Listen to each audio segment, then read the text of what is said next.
Hello students, very good morning. कैसे हैं आप लोग? स्टूडेंट, हम लोग कैपिटल बजटिंग डिस्कस कर रहे थे और उसमें हमने लास्ट एनपीवी मेथड डिस्कस किया था, नेट प्रेजेंट वैल्यू। आज हम डिस्कस कर रहे हैं प्रॉफिटेबिलिटी इंडेक्स। इसको आपने सुना होगा, पीआईवी कहते हैं। इसका दूसरा नाम होता है डिज़ायरेबिलिटी फैक्टर। ठीक है, डिज़ायरेबिलिटी फैक्टर भी कहते हैं इसको। इसका फॉर्मूला क्या होता है? जैसे आप बताइए, एनपीवी मेथड का फॉर्मूला क्या होता है? Present value of cash inflow minus present value of cash outflow. तो एनपीवी निकल जाती है, मतलब इनफ्लो माइनस आउटफ्लो करके नेट प्रेजेंट वैल्यू निकल जाती है। इसमें क्या करते हैं, डिवाइड कर देते हैं present value of cash inflow divided by present value of cash outflow.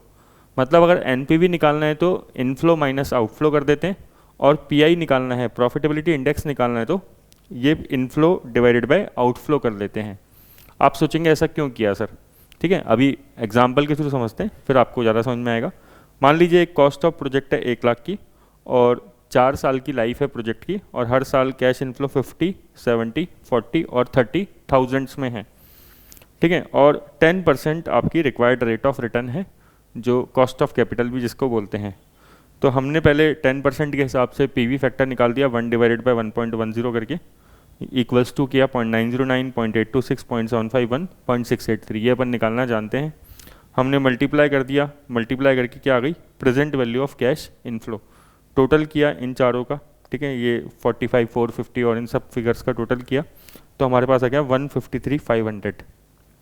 अगर हमसे पूछ ले पहले एनपीवी कितनी है इस प्रोजेक्ट की, नेट प्रेजेंट वैल्यू, तो हम एनपीवी में क्या करते हैं? Present value of cash inflow minus present value of cash outflow. तो आउटफ्लो की प्रेजेंट वैल्यू कितनी है? 1 लाख, क्योंकि 1 लाख अपन एक्सपेंडिचर कर रहे हैं।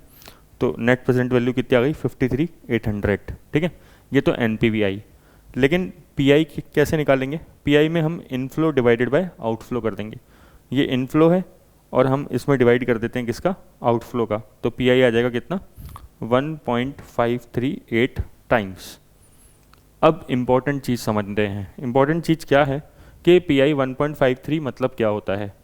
इसका मतलब होता है स्टूडेंट्स, अगर 1 रुपये हम इन्वेस्ट करते हैं, 1 रुपीज़ इन्वेस्ट करते हैं, तो आगे उसके बदले कितने रुपए मिलते हैं? कितने मिल रहे हैं? 1.538 टाइम्स मिल रहे हैं।